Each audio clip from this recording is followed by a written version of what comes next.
Hi friends, మీకు ఈ video నచ్చితే లైక్ చేయండి. నేను కావాలంటే ఇక్కడే ఉండిపోతాను అని శాశ్వతంగా ఇక్కడే ఉండిపోతాను. మా అన్నయ్యని శిక్షించకండి ప్లీజ్ రాజు గారు అని ఆరు మోకరిల్లి చేతులు జోడించి వేడుకుంటూ ఉంటుంది. అప్పుడు యమధర్మరాజు కరిగిపోయి, విచిత్రగుప్త నీ శిక్షని నేను రద్దు చేశాను. చిత్రగుప్తుల వారిని నేను నీ భటులకి రాజుగారు చెప్పడంతో అక్కడి నుండి వెళ్ళిపోతారు. ధన్యోస్మి ప్రభువు అని కృతజ్ఞతలు చెప్తూ ఉంటారు.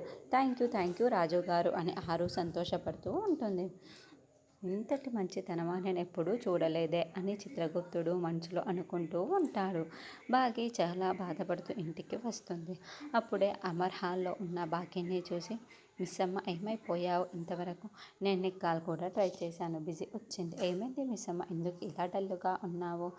ఆరు కళ్ళతో బాగానే ఉంది కదా అని బాగిని టచ్ చేస్తూ తలపైన చెయ్యి పెట్టి మరీ అమర్ ప్రశ్నిస్తూ ఉంటాడు. ఏంటి మిస్సమ్మ, నేను మాట్లాడుతుంటే నువ్వు పలకవేంటి అని అమర్ ప్రశ్నిస్తూ ఉంటాడు. అప్పుడే భాగి ఉలిక్కిపడి సదాశివం వైపుకు చూస్తూ ఉంటే చెప్పొద్దు అని సదాశివం మెల్లగా సైగ చేస్తూ ఉంటాడు. ఏమైంది మిస్సమ్మ, అమర్ మాట్లాడుతున్నా నువ్వు మాట్లాడవేంటి? అప్పుడే మనోహరి అక్కడికి వచ్చి ఉంటుంది. అప్పుడు భాగి ఎక్కడికి వెళ్ళారు అని మనోహరిని ప్రశ్నిస్తూ ఉంటుంది. బయటికి వెళ్ళాను అని మనోహరి అంటే, ఆ బయటికి ఎక్కడికి అని అడుగుతున్నాను అని భాగి అంటుంది. ఏమైంది మిస్సమ్మకి? అప్పుడు భాగ్య ఎక్కడికి అయితే మిస్సమ్మకి ఉదయం కూడా అంజుని పంపించమని చెప్పినా కూడా ఎన్ని ప్రశ్నలు వేసిందో, ఇప్పుడు కూడా ఎన్ని ప్రశ్నలు వేస్తుందో అని మనోహరి అంటే, పిల్లల భద్రత కోసం మిస్సమ్మ అలా మాట్లాడుతుంది అని చెప్పింది. నీకేంటి నష్టం అని సదాశివం అంటే, అమర్ అన్ని ఆలోచించే కదా పంపిస్తాడు, మళ్ళీ ఈ మిస్సమ్మ ఏంటి అని మనోహరి అంటుంది. ఇప్పుడు మిస్సమ్మ ఇలా జాగ్రత్తలు తీసుకుంటే నీకు వచ్చిన నష్టం ఏంటి? నాకు అర్థం కావటం లేదు అని నిర్మలమ్మ అరుస్తూ ఉంటుంది. ఈ ముసలోళ్ళు ఒకరు ఎప్పుడు అడ్డుపడుతూనే ఉంటారు. అమర్తో ఏదో ఒకటి చెప్పేసి దీన్ని తిట్టించేసి ఇంకోసారి ఇది ఇలా ప్రశ్నలు వేయకుండా చేద్దాము అనుకుంటే ఈ ముసలోళ్ళు అడ్డుపడ్డారు కదా అని మనోహరి మనసులో అనుకుంటూ టెన్షన్ పడుతూ ఉంటుంది. ఒకసారి డ్రైవర్కి కాల్ చేయి అమర్, అంజల్ ఎంతసేపట్లో తీసుకొస్తారో కనుక్కోండి అని నిర్మలమ్మ అంటుంది. అప్పుడు అమర్ ఫోన్ చేయబోతూ ఉంటే డాడ్ అంటూ అంజలి వస్తుంది. ఏంటి అమర్ గారు 2 days వరకు ఉందని చెప్పారు, అప్పుడే వచ్చేసారు అని రణవీర్ ప్రశ్నిస్తూ ఉంటే, వర్క్ త్వరగా అయిపోయింది అందుకే వచ్చేసాను అని అమర్ అంటారు. ఓ ఎలా ఉన్నారు అని ఇద్దరు పరామర్శిస్తూ ఉంటారు. అంజలి మిమ్మల్ని చాలా ఇబ్బంది పెట్టినట్లుంది. అంజలి ఏంటి అన్నీ పట్టుకొచ్చుకుంటున్నామని అంజలి చేతిలో ఉన్న బొమ్మలు గిఫ్ట్లు అన్నీ కూడా చూసి అమర్ ప్రశ్నిస్తూ ఉంటాడు. నేను మీ కూతుర్ని డాడ్, నేను అన్నీ వద్దనే చెప్పాను అని అంజలి అంటుంది. అంజలి వద్దనే చెప్పింది, కానీ నేనే కొనిచ్చాను అని రణవీర్ చెప్తూ ఉంటాడు. నేను మీ కూతుర్ని కాబట్టి గుడ్గల్గానే ఉండాను డాడీ అని అంజలి చెబుతుంది. మిస్సమ్మ గారు, నేను మిమ్మల్ని బాగా ఇబ్బంది పెట్టినట్లున్నాను అని రణవీర్ అంటే, అబ్బే అలాంటిదేమీ లేదు అని భాగ్య అంటుంది. మీరు అంజలి పైన చాలా జాగ్రత్తగా తీసుకుంటారు అనుకున్నాను, కానీ అంజలితో నేను ఎక్కడ ఉన్నానో తెలుసుకోవడం కోసం మీరు నాకు ఫోన్ చేసినప్పుడే మీ టెన్షన్ నాకు అర్థమైపోయింది. అమర్ గారి పర్మిషన్ ఇచ్చినా కూడా మీరు ఇంతలా టెన్షన్ పడతారు అని అనుకోలేదు. సారీ అమరేంద్ర గారు అని అమర్ అంటే, ఇట్స్ ఓకే అని అమర్ అంటాడు. అంకుల్, మీరు కలకత్తా వెళ్ళిపోతున్నారా అని అంజలి ప్రశ్నించడంతో, లేదమ్మా, నేను వచ్చిన పని ఇప్పుడే మొదలుపెట్టాను, పూర్తయ్యే వరకు ఇక్కడే ఉంటాను అని రణవీర్ చెబితే, అప్పటి వరకు ఎక్కడ ఉంటారు అని అంజలి అడగడంతో, ఏదైనా హోటల్ రూమ్లో స్టే చేస్తాను అని రణవీర్ అంటాడు. హోటల్ రూమ్లో స్టే చేయడం ఎందుకు అంకుల్, మా ఇంట్లో ఉండు అని అంజలి అనడం మనోహరి బాగా ఇద్దరు టెన్షన్ పడుతూ ఉంటారు. అవసరం లేదమ్మా, నేను వెళ్తాను అని రణవీర్ అంటే, అంజలి చెప్పినట్లుగానే మీరు ఇక్కడే స్టే చేయండి రణవీర్ గారు అని అమర్ అంటాడు.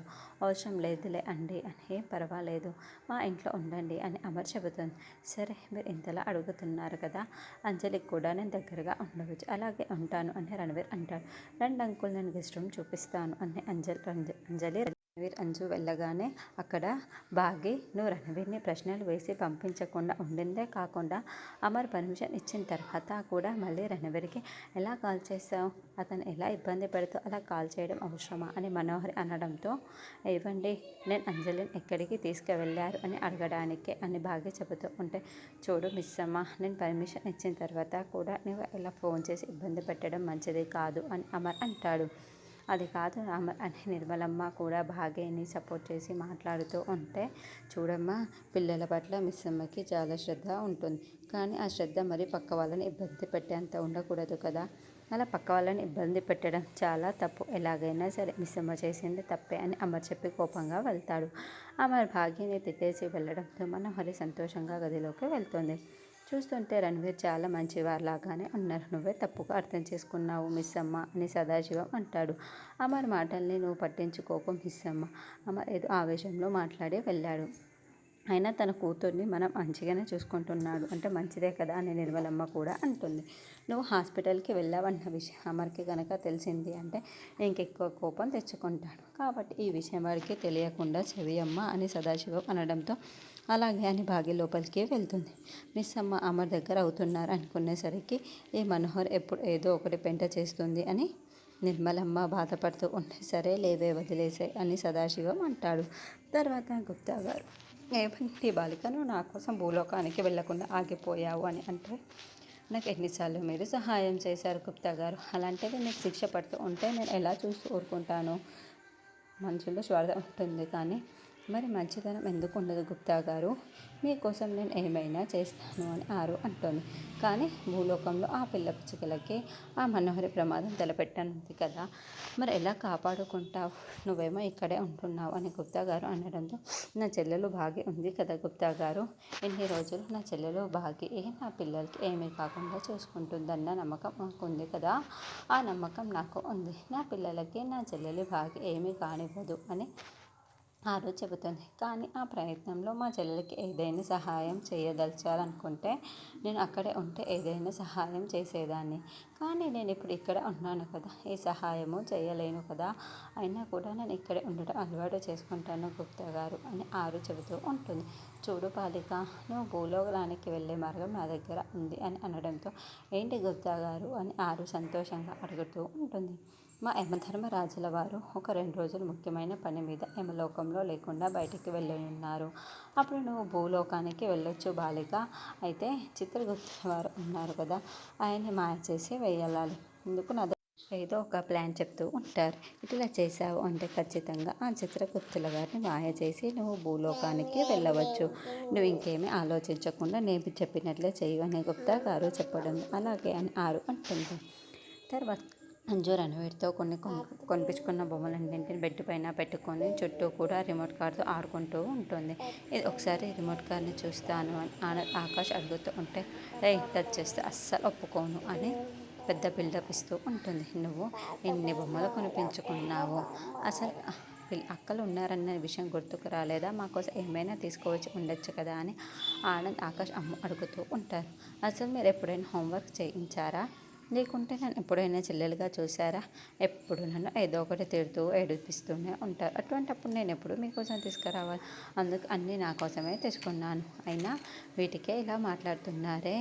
అయినా కూడా నేను ఎంత అందంగా ఉండడం నేను చేసిన తప్ప అని అంజు బిల్డప్ కొడుతూ ఉంటుంది. అయినా మీకు ఒక సీక్రెట్ చెప్పనా, అయినా నేను చెప్పనులే అని అంటే అలాంటప్పుడు ఎందుకు చెప్పారే అని అమ్మో అంజు తలపైన కొట్టుగా ఇస్తుంది. ఇదిగో మిమ్మల్ని ఇలా రెచ్చగొట్టడానికి గుల్లకునేలా చేయడానికే అని అంజు అంటుంది. ముందు చెబుతావా లేదా అని పిల్లలు అడగడంతో ఇది మీకు మాత్రమే తెలియాలి. మిగతా ఎవరైనా వారు విన్నారు అంటే నా వైపు పగలగొట్టేస్తారు. అందుకే సీక్రెట్ అని చెబుతున్నాను. నాకు ఐస్ క్రీమ్ తినగానే డబ్బు వచ్చింది. అప్పుడు అంకుల్ నన్ను చెకప్ కోసం హాస్పిటల్కి తీసుకువెళ్ళారని చెప్పి అప్పుడు భాగ్య వచ్చేసి మొత్తం వినేసి ఉంటుంది. ఏంటంటే ఏం మాట్లాడుతున్నావు, హాస్పిటల్కి వెళ్ళావా చెప్పు చెప్పు అని అడుగుతూ ఉంటే అబ్బాయి నేను ఎప్పుడు చెప్పాను అని చెప్పలేదు అని అంజలి తన చేతికి ఉన్న బ్యాండేజ్ని కప్పిపుచ్చుకొని ఉంటుంది. వెంటనే భాగ్య అంజలి చేతిని బలవంతంగా పక్కకు తీసేసి ఆ బ్యాండేజ్ని చూసి ఎందుకు ఈ బ్యాండేజ్ పెట్టుకున్నావు, నువ్వు వెళ్ళింది హాస్పిటల్కే కదా, చెప్తావా లేదా అని నిలదీస్తూ ఉంటుంది. బ్యాండేజ్ నేను ఊరికే వేసుకున్నాను, నేను చెకప్ అనలేదు, నేను మేకప్ అన్నాను అని మాల్లో డ్రైవ్ మేకప్ చేశారు. అయినా కూడా నేను అలసిపోయి వస్తే ఇలా ప్రశ్నలు వేస్తున్నావు ఏంటి మిస్ అమ్మ, మేము హాస్పిటల్కి వెళ్ళలేదు, చెకప్ చేయించుకోలేదు అని అంజు మెల్లగా అక్కడి నుండి వెళ్ళిపోతూ ఉంటుంది. అంజలి వెళ్ళగానే మిస్ అమ్మ అది చెకప్ అని అనిందో లేదో తెలియదు కానీ మేకప్ అని మాత్రం అస్సలు అనలేదు అని అంజు కన్ఫర్మ్ చేసేస్తూ ఉంటుంది. అసలు అంజలి ఏం మాట్లాడుతుందో కూడా అర్థం